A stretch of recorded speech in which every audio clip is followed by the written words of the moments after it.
दोस्तों ये बात तो जाहिर है कि अर्तुगरुल गाजी सीरियल आने के बाद लोगों की दिलचस्पी सल्तनत उस्मानिया की हिस्ट्री को जानने में बहुत ज़्यादा बढ़ गई है। और आप में से कुछ लोग जो पहले सल्तनत उस्मानिया के बारे में कुछ नहीं जानते थे, वो आज इसको बहुत बारीकी से जानने लगे हैं। दोस्तों आज की इस वीडियो में मैं जिस टॉपिक पर बात करूँगा, हो सकता है आप में से बहुत से लोग मेरी इस बात को झूठ समझें, इसलिए मेरी उन लोगों से रिक्वेस्ट है कि वो इस वीडियो पर गलत कमेंट्स करने से पहले एक बार इंटरनेट पर रिसर्च ज़रूर कर लें। क्योंकि दोस्तों आज की इस वीडियो में हम बात करेंगे सल्तनत उस्मानिया के 10वें सुल्तान यानी सुलेमान द मैग्निफिसेंट के बारे में। एक ऐसे सुल्तान के बारे में जो अपने दौर का सबसे ताकतवर सुल्तान था, और जब उसकी मौत हुई तो उसकी सल्तनत के लोगों ने उसे सल्तनत उस्मानिया की राजधानी यानी कुस्तुनतुनिया, जिसे आज इस्तांबुल के नाम से जाना जाता है, उसमें दफना दिया था। लेकिन दोस्तों हम सबको हैरान करने वाली बात यह है कि सल्तनत उस्मानिया के 10वें सुल्तान को कुस्तुनतुनिया में दफन तो कर दिया गया था, लेकिन ज़मीन में इनके जिस्म के साथ इनके दिल को नहीं दफनाया गया था।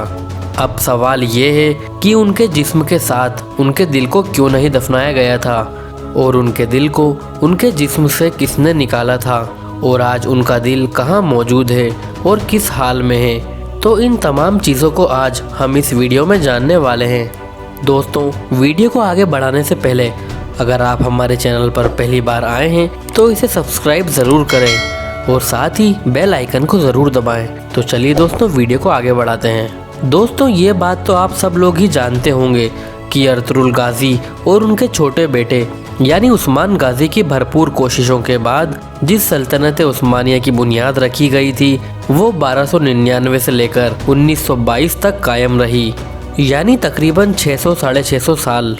और इस 600 साल के अरसे में अर्तुगरुल गाजी की नस्ल में एक से बढ़कर एक बहादुर और होशियार सुल्तान पैदा होते रहे, और जाहिर है कि उनके बहादुर और होशियार होने की वजह से ही इतनी बड़ी सल्तनत इतने लंबे वक्त तक इस दुनिया में कायम रह सकी थी। सल्तनत उस्मानिया के तमाम सुल्तानों में से पैदा होने वाले एक सुल्तान का नाम था सुलेमान शाह बिन सलीम शाह, जिन्हें दुनिया आज सुलेमान द मैग्निफिसेंट के नाम से भी जानती है। दोस्तों सुलेमान द मैग्निफिसेंट, जिनकी पैदाइश 1494 में हुई थी, इन्होंने सल्तनत उस्मानिया की गद्दी को उस वक्त संभाला था जिस वक्त ये सल्तनत पूरी दुनिया के लिए सुपर पावर बन चुकी थी।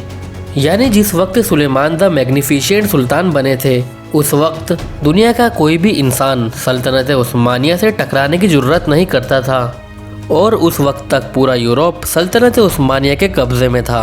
लेकिन दोस्तों सल्तनत उस्मानिया के इतना मजबूत होने के बाद भी यूरोप में एक ऐसी सल्तनत बाकी रह गई कि जिसको सल्तनत उस्मानिया अभी भी फतह नहीं कर पाई थी, और वो हमेशा से ही सल्तनत उस्मानिया को टक्कर देती आ रही थी, और वो सल्तनत थी हंगरी की सल्तनत। सल्तनत उस्मानिया के 10वें सुल्तान सुलेमान द मैग्निफिसेंट ने वो इरादा कर लिया था जो उसके बाप दादा नहीं कर सके थे, यानी हंगरी को फतह करने का। सल्तनत उस्मानिया के सुल्तान पूरी फौज को लेकर और पूरी तैयारियों से हंगरी को फतह करने निकल पड़े, और हंगरी में घुसकर वहाँ के किले और शहर फतह करना शुरू कर दिए। सभी बड़े बड़े किलों को फतह करने के बाद सुल्तान का टारगेट अब हंगरी का वो किला था जिसे फतह कर पाना नामुमकिन माना जाता था। जहाँ एक तरफ उस किले को फतह कर पाना नामुमकिन समझा जाता था, वहीं दूसरी तरफ सुलेमान द मैग्निफिसेंट काफ़ी बूढ़े हो चुके थे और उनकी तबीयत भी ख़राब रहती थी। सुल्तान के वज़ीरों ने उन्हें काफ़ी समझाया कि आपकी तबीयत काफ़ी ख़राब है, हमारा वापस लौटना ही बेहतर रहेगा। लेकिन सुलेमान ने अपनी तबीयत ख़राब होने के बावजूद उस किले को फतह करने की ज़िद नहीं छोड़ी। दोस्तों बहुत ख़तरनाक जंग हुई, और इस जंग में सल्तनत उस्मानिया की फ़ौज को बहुत नुकसान उठाना पड़ा। इस जंग में सबसे बड़ा नुकसान था सुलेमान द मैग्निफिसेंट की मौत।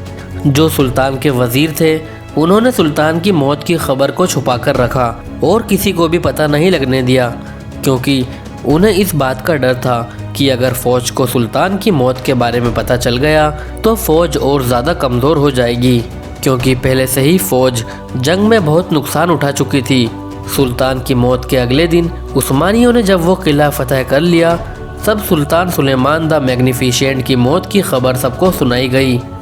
सुल्तान के जिस्म को पूरे एहतराम के साथ सल्तनत उस्मानिया की राजधानी कुस्तुनतुनिया, जिसे आज हम इस्तांबुल के नाम से जानते हैं, वहाँ लाया गया और वहाँ सुलेमानी मस्जिद में दफनाया गया।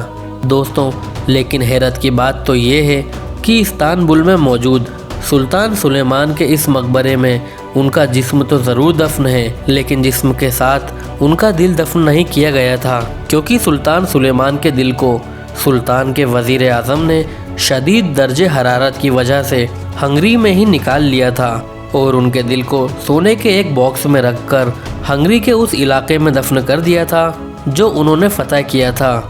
और सुल्तान सुलेमान का दिल निकालने वाला ये वही वज़ीर आज़म था जिसने सुल्तान की मौत की खबर अपनी फ़ौज से छुपाई थी, ताकि सुल्तान की मौत की खबर सुन के फ़ौज में फूट ना पड़ जाए।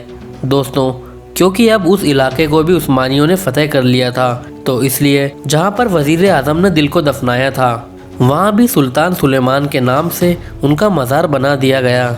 लेकिन फिर बहुत लंबे वक्त के बाद सल्तनत उस्मानिया धीरे धीरे कमज़ोर होना शुरू हो गई और हंगरी ने अपनी आज़ादी का ऐलान कर दिया और हंगरी सल्तनत उस्मानिया से अलग हो गया। तो वहाँ के लोगों ने सुल्तान सुलेमान के मकबरे को चर्च में बदल दिया।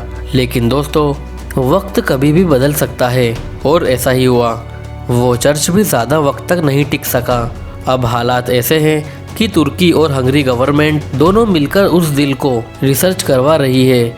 इंटरनेट पर आपको इस दिल से रिलेटेड बहुत से आर्टिकल मिल जाएंगे। अगर आप चाहें तो इस बारे में इंटरनेट पर सब कुछ पढ़ सकते हैं।